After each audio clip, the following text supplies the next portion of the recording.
მოსწავლე ახალგაზრდობის სახლი ქალთა კვირეულს სალონური ღონისძიებით გაზაფხული შემოსულმა ლენ გამოეხმაურა. ქალთა კვირეულზე მასპინძლობა ამჯერად მოსწავლე ახალგაზრდობის სახლმა გაგვიწია. ღონისძიება გაზაფხულს, დედისდღეს და მანდილოსნებს ეძღვნებოდა. წამყვანები მოსწავლე ახალგაზრდობის სახლის აღსაზრდელები ნინი ბურჭულაძე და გოგა შარაშენიძე იყვნენ. ბავშვები ერთმანეთს ლექსის მხატვრულად კითხვაში, სიმღერასა და ცეკვაში ენაცვლებოდნენ. რამდენიმე დუეტი პედაგოგებთან ერთად შესრულდა. საღამო წამყვანების დუეტით დასრულდა. ყველა ქალსა და დედას ლამაზი ჰანგები მიუძღვნეს.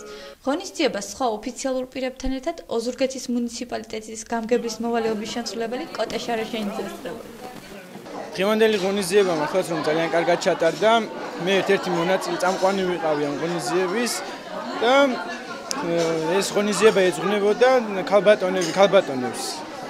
და მინდა ვისარგებლო შემთხვევით და ყველა ქალბატონს მოულოცო მარტი 8 მარტი.